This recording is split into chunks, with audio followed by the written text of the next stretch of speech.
tough. It was tough for the Jets to get out of the basement, because you didn't have the free agency started in '93, but you know what I mean. You didn't have that ability to just really go build a team, and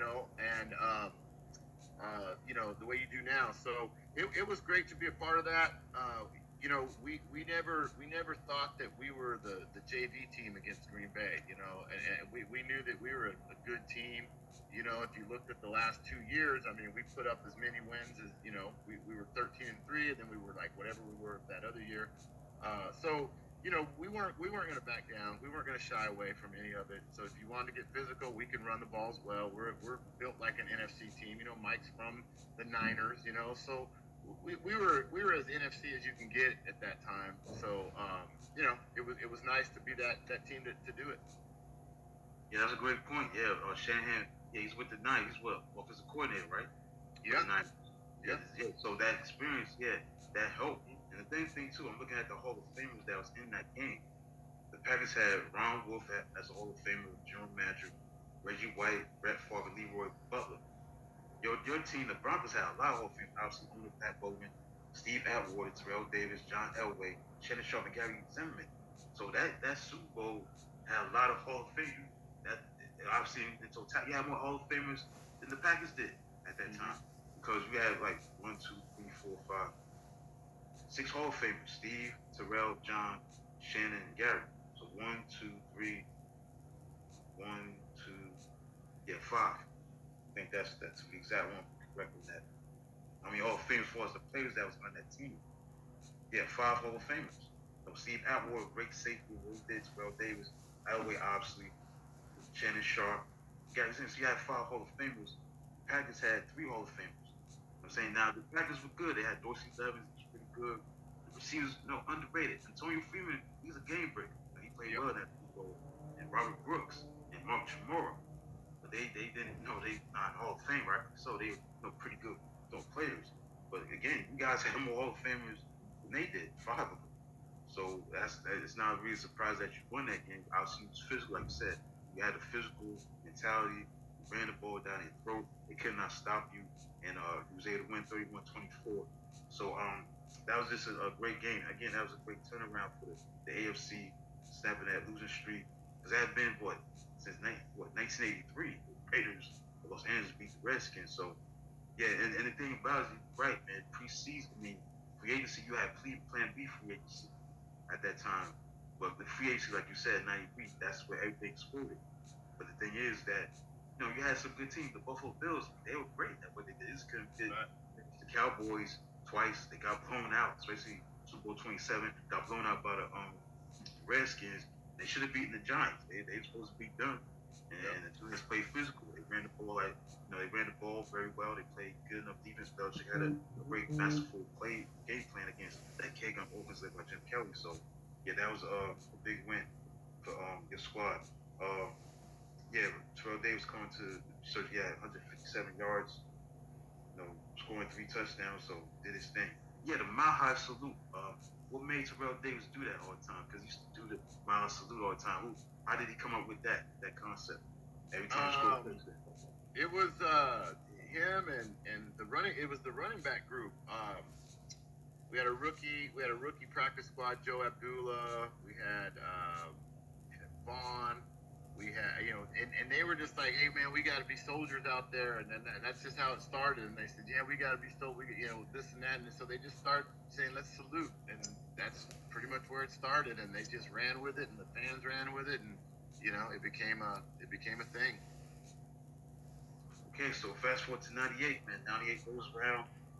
First and foremost, did you think at that time that it would be John Elway's last year?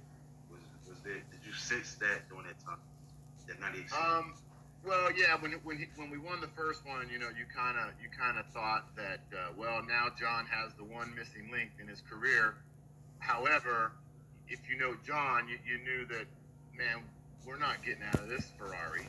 Like you've got a running game now, you've got a defense now, you've got good players running. Let's go win it again. So I didn't think I had no, I didn't. I knew he was going to play that '98 year. And then I thought he was going to go on again. I did, but but typical John Elway fashion, go out as MVP of the Super Bowl. So um, good for him. But yeah, like I think he probably could have played another year or two. Yeah, kind of sounds Tom Brady, Breeze, could play a little longer.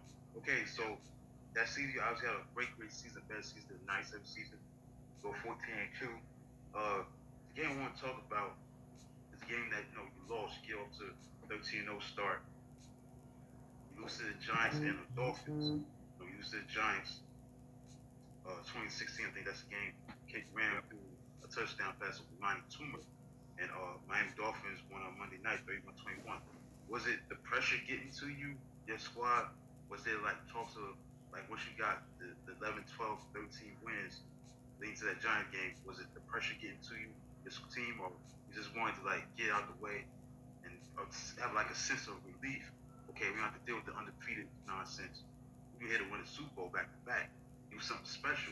Talk about that, dealing with Yeah. being undefeated. Well, I think we all believe that we were the best team in NFL, and obviously we were the defending champions. So we approached it like that. The pressure never got too big for us because we were defending Super Bowl champions. We played in big games. We expected it. We didn't want it any other way. To be honest with you, give us your best shot.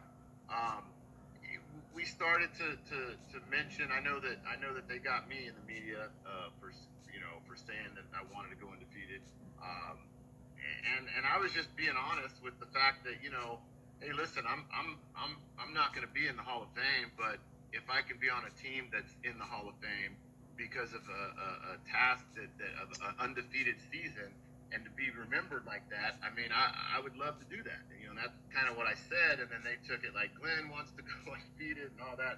But my teammates, they backed me up. That Mike brought the article out, blew it up, put it on the screen, and all my teammates were laughing, going, "Look, we know that's not where your head. Your head is focused on the next game and to win the game, but that's how the media is going to spin stuff to try to, to kind of little chinks in your armor to see if the game is getting too big for you. But going into that Giant game, it happens where just certain little things just don't really click, and I know that we just kind of we kept them hanging around long enough to where we gave them the opportunity to make a Hail Mary pass. But if you go back in that game, there was about, I don't know, there was probably like 4 minutes left, and we had the ball. It was first down. It was like I think it was on their 40-yard line. We run the ball. We get 9 yards. It's 2nd and 1. Okay, we're on the 31-yard line. It's 2nd and 1. We're in field goal range, and we have a 2,000-yard rusher in the backfield. So we ran a reverse. Is what we did. We ran a reverse to Rod Smith, and if one guy, he shot the gap, got in there, hit Rod in the foot, tackled him for a loss. So now instead of say we run a quarterback sneak, whatever it is, to get that first down, now it's 3rd and 10. Okay, and now went from 2nd and 1 to 3rd and 10. We throw an incomplete pass, and they knocked us out of field goal range with that sack, right? So now we punted, and so we gave them the chance. If we that 2nd and 1, 2nd and 1, 3rd and 1, but we make that first down, we're not even that game's over. We win that game, and for the most part, we won that game going up until the last 2 minutes, and then they throw a Hail Mary 50-yard pass Hail Mary and they win the game. So the one good thing that did was like and it wasn't pressure, but it was just the yapping of everybody, like, oh, you're gonna go on the field, we're tired of just hearing it. So like, okay, now nobody has to ask us about it, no one has to talk about it, we're all good, now we can just go on with our season. We went to Miami, and we knew we were playing Miami in the playoffs. You can look at the schedule, you're gonna come to Denver, and we were literally the most vanilla game plan I've ever seen in 11 years. I mean, it was dive sweep, dive sweep. Our defense, we had maybe one blitz, we had a zone, we had it was as vanilla as you could possibly get it. They beat us. They're like, oh, we're this. And that. and they saw what happened in the playoffs. They came right to us in the playoffs, and we beat them like 38-3. We wasn't even close. So Yeah, yeah, yeah, that game it it. I wish we would have won. I think if we would have beat the Giants, I think we would have went into Miami, and knowing Mike, I think he would have game planned to beat Miami, and I think we would have went undefeated. But yeah, because yeah, yeah, because I was very close. Because like I said, I mean, it was 13-0. No, that was on December 13th. You lose to the Giants, and then you travel to Miami, so you was on the road twice, and you lose twice. You was just this close, getting to that point. You won your last game in the regular season against Seattle, and also Terrell Davis ran for 2,000 yards that year. I believe that's the year he ran for 2,000. yep. Yeah. So yeah, I had a magical season like not going undefeated. So like you were saying, the playoffs, you blew out uh, Miami 38-3. Was that like revenge Yeah. in the sense of losing in the Oh regular yeah. season? Talk Yeah, about that. because when they beat us, I mean, they had already scheduled the 72 team, the undefeated team, to be there on the sideline because they thought we were going to beat the Giants. And I mean, it was a sold out crowd, and they were on the sideline. They were celebrating, they were dancing, they were doing all kinds of stuff, and we were just sitting there going, "Oh, okay, all right," you know. And I mean, Sharp let them have it, man. During that playoff game, he was just, where's all that dancing? Where's all, we really thumped that team. I don't even know how they got 3 points, but yeah, that was we ran it up on them and beat them up pretty good, and then went in there against the Jets, which was awesome for me, going against the Jets and all that, and the Jets didn't piss a drop either, man. I mean, they scored what 10 points. They had a 10 nothing, but we had a punt. We had a block punt on the 1 yard line. Okay, so that's how they got their touchdown. They ran a 1 yard touchdown run, and then we had another fumble and they got a field goal. Other than that, they wouldn't even have scored themselves. So, it was a block punt and a fumble got them in field goal range, and they scored. But other than that, they didn't do anything either. Yeah, that championship game was very interesting because they got to a 10-up start. They had a block punt and they set up a 1 yard by Chris Martin. The thing about that game, it was very windy. And the thing about it, Testaverde, even though he lost the game, he was on 356 yards. 356 yards in. But the thing, Terrell Davis is just a workhorse. 167 yards, and a touchdown, 32 carries. Elway didn't play that great, but you had that strong running game. But another thing that was big in that play, if you remember, was the pass to Elway to McCaffrey. He threw a big third on a third down, something like that. It was a big catch that he made. I don't know if you remember. I might be wrong. It was something about he threw a big time pass to McCaffrey in that game, that championship game. Anyway, might be wrong, but that Jets turned over 6 times, and that just you can't win like that. So you go to the Super Bowl and you play the Falcons. Hey, wait, let me interrupt you real quick, Rashad. Did you say that Testaverde threw for 356 yards? Yes, there's it says right here. Wow, I didn't know that. Yeah, That's amazing that he did that, and they only scored 10 points, and they only scored the 10 points on those two, bad plays we had. Like they never got into the end. I mean, that's crazy. That's yeah, a the lot of Jets were yards. good that year. Jets were really, really good, man. They had Yeah, Testaverde, Quebec. Keyshawn Johnson was one of the best receivers. Curtis Martin being in the Hall of Fame. Had a lot of former Giants, Booker Johnson, Dave Meggett. I think they had Keith Byers. He was on that yeah, team. yep. Keith fumbled. Yeah, Keith fumbled in the second half. Yeah, well, I mean, look, they had Tuna as their coach, and they had Belichick as their defense coordinator. So I mean, yeah, they were legit. They were legit, but. Yeah, we weren't going to be denied again at home. That we learned our lesson in '96, But Okay, so here now you play the Falcons. Falcons team that came out of nowhere. They upset Minnesota, winning 30-27. The Dirty Birds, they were like 14-2. Chris Chandler, Jamal Anderson, Tony Martin, Terrence Mathis. You had OJ Santiago. Canadian Ben was on that defense. Eugene Robinson. Obviously, there was a major distraction at that time with him, with the assistant prostitute and all that. That really distracted them. But No, that's not your squad fault. But my question is to you is like you win that game 34-19, which wasn't no surprise. You came the third team in the last 9 years to repeat at that time. You were the better team, whether that happened or not. But I'm gonna ask you this question: would you believe? I know it's a tough question, but because Minnesota was loaded, they had Randall Cunningham, Robert Smith, and obviously Randy Moss ripping the whole league up as a rookie. Oh yeah. Chris Carter, Jake Reed. But did you feel like as a defensive player, I want to face them? Or talk about that? 100%. They were 15-1 that Yeah. year. They were legit. They could beat anybody. I mean, you had Randy Moss and Carter. I mean, come on. Yeah. Soon when we found out that they lost that game, um, they, truth be told, I 98% thought we were going to win that Super Bowl. I didn't think Atlanta had any chance at all against us. I didn't think any team did except for Minnesota. Minnesota would be the only team I thought that could play with us in '98. I really, and I could say it 30 years later because it's not bragging or being a bad sport or anything. But when you really look at the season and you look at the teams, there was no team out there that even even competed with us. And I knew Atlanta wasn't going to. Yeah, yeah, that would have been a great matchup because it's like one of the great Super Bowls that we could have saw because that would have been a shootout. I don't Yeah, know who would have won. Just observing, watching that Super Bowl, that would have been a great Super Bowl back and forth because y'all had a great offense. Y'all could run the ball. Davis, they had a great offense with Smith. Receivers. Obviously, they had also Matthew Hatchett and had Andrew Garber.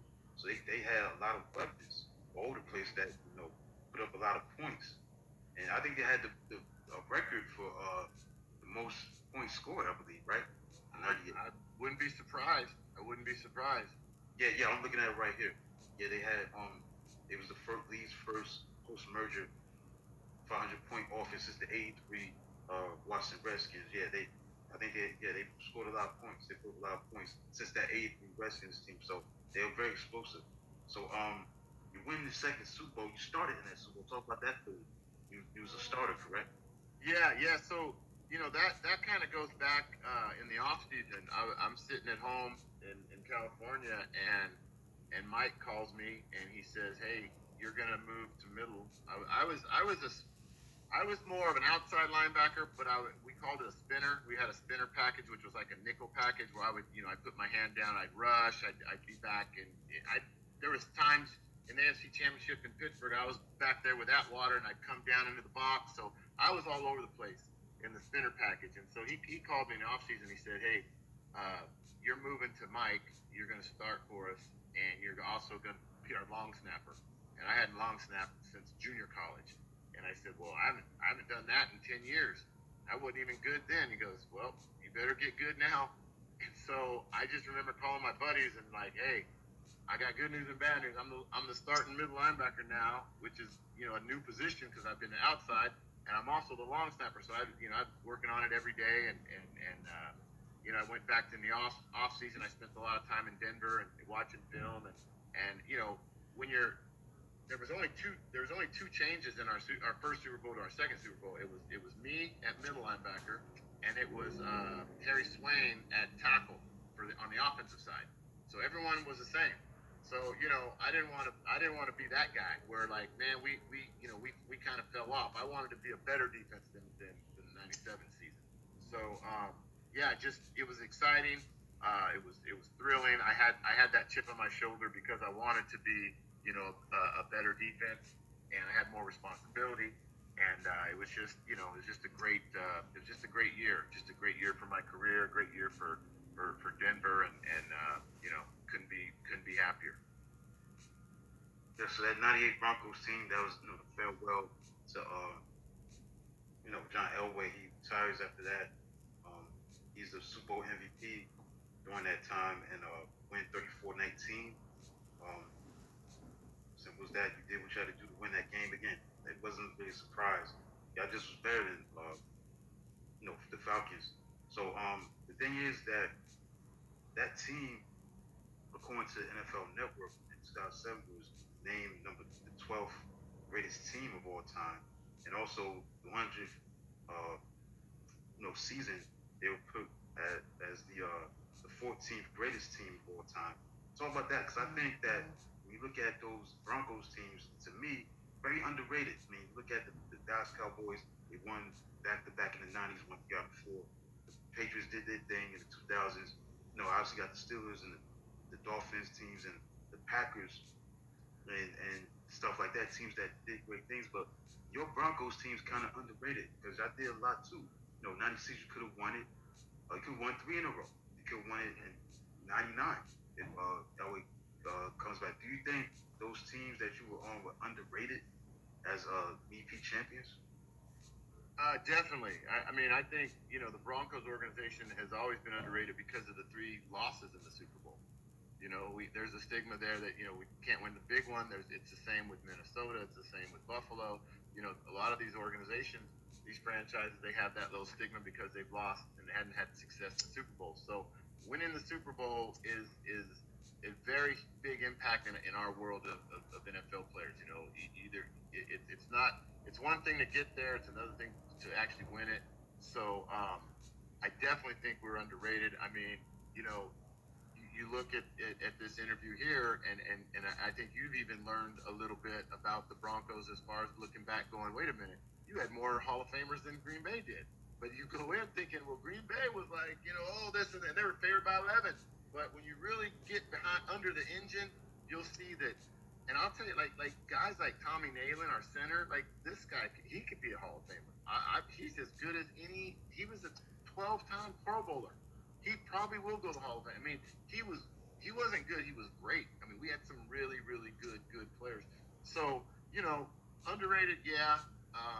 But that's only to the outside world. In that locker room, we felt like we were the best team, and we well deserved of the accomplishments that we had.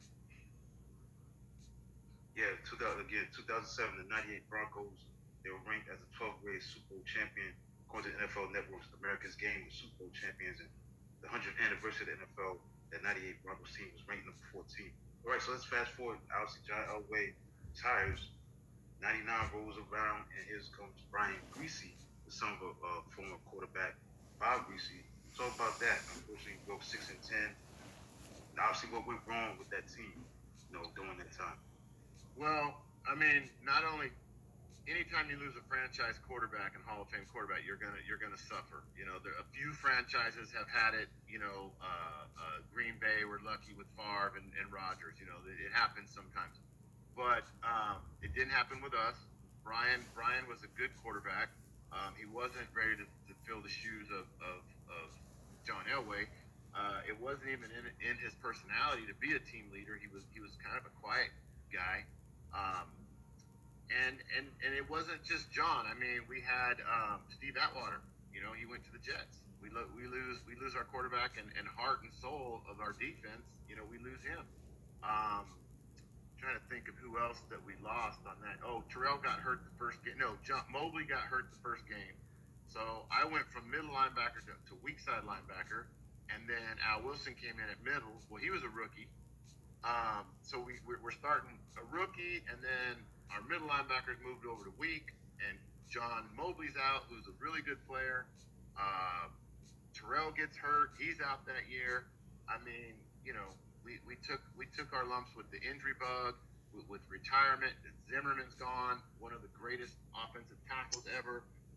So it was a real struggling year. It was really hard. It was really hard that year, and we are um, from the soup. We are the biggest swing from Super Bowl champs to the worst record.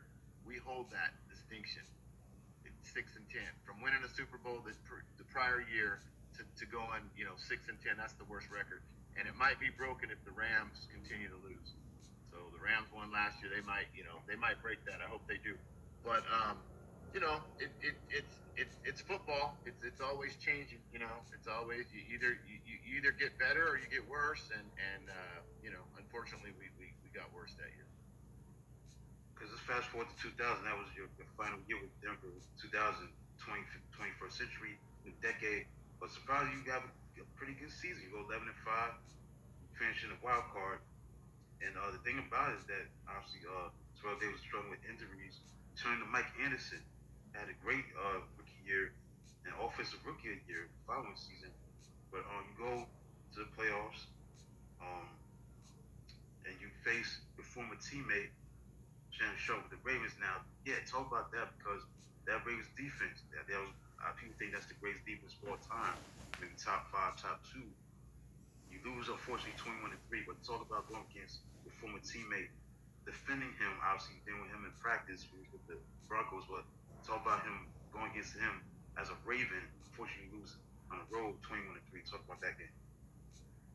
Yeah, that was another tough one that you didn't know it at the time, but we were facing arguably one of the greatest defenses in history, and it just hasn't been revealed yet, and we go in there with you know without our big guns, and we're just a different team. We were a good 11-6 team, but I don't think we were a Super Bowl team, um, and we just didn't have the players that made up a Super Bowl team, and Sharp, he had that little funny ball batted around a couple times and landed in his hand. He went down the sideline and scored, and that's kind of what broke the game open. It was a pretty tight game until that, and they got out on us. I think it was 3-0 something. Maybe it was 10-0. I don't know what it was, but yeah, and it was cold day, and they ran the ball well, and they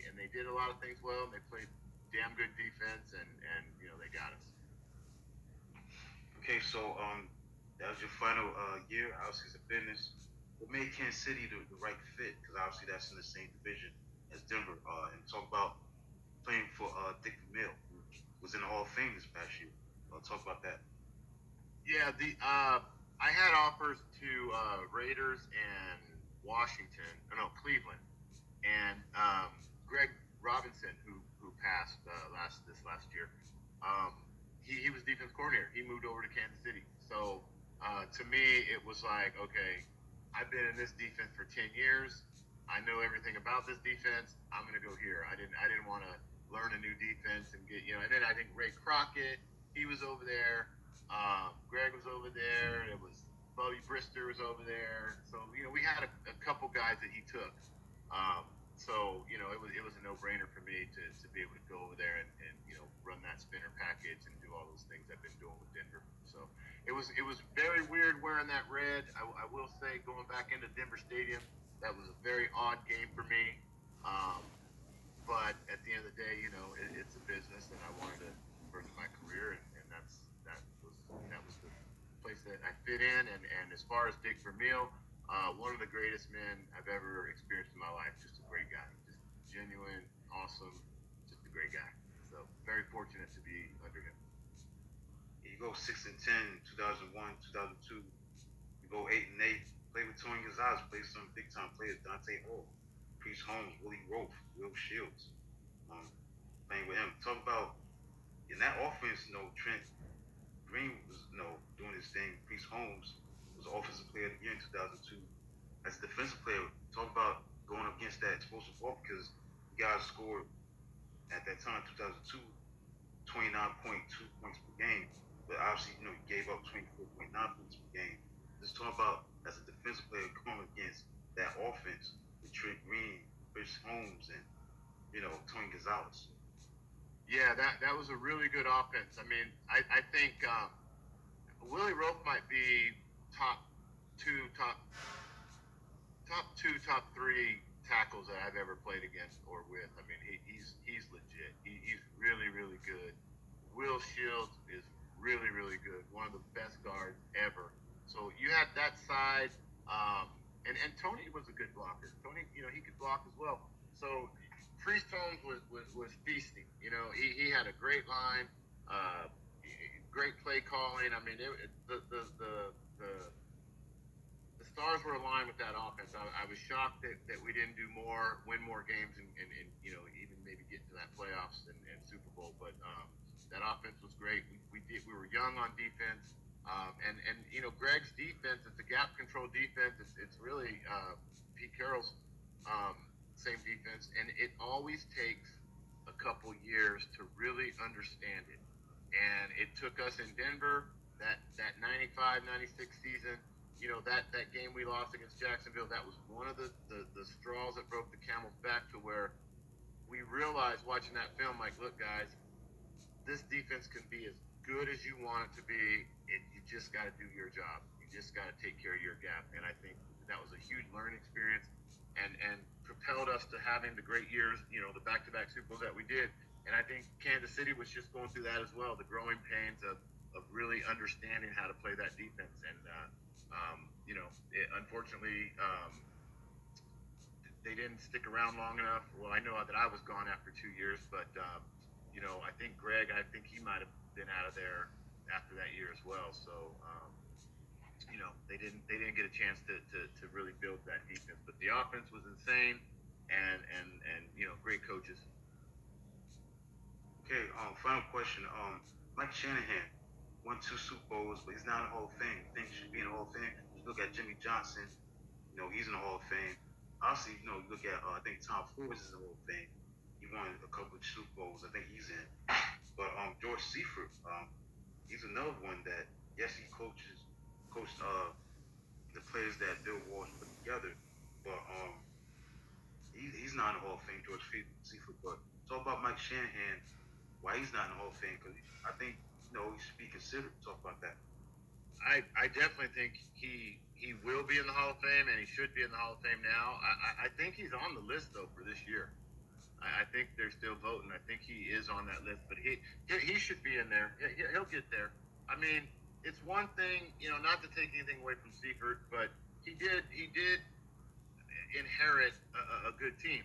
Mike built the Broncos. The Broncos were nothing. They weren't even a playoff team. He came in. He did all the hiring and firing, bringing in the right coaching staff and everything else, and he built the Denver Broncos. So I mean, when you win back-to-back Super Bowls and you have the success that he's had, and putting in as many Hall of Famers as he had, I mean, how could you not? Well deserving of the Hall of Fame. I think he'll get in there. All right, man. Thank you for your time. Thanks for coming on the show. Appreciate your time. Thanks for coming on, Mr. Cadrez. Hey, my pleasure is mine. You do a great job, Rashad. Best of luck to you. Thanks. Thank you. Thank you for your time. Thank you. All right. All right, that's the one and only Glenn Cadrez, 2-time Super Bowl champion of the Denver Broncos.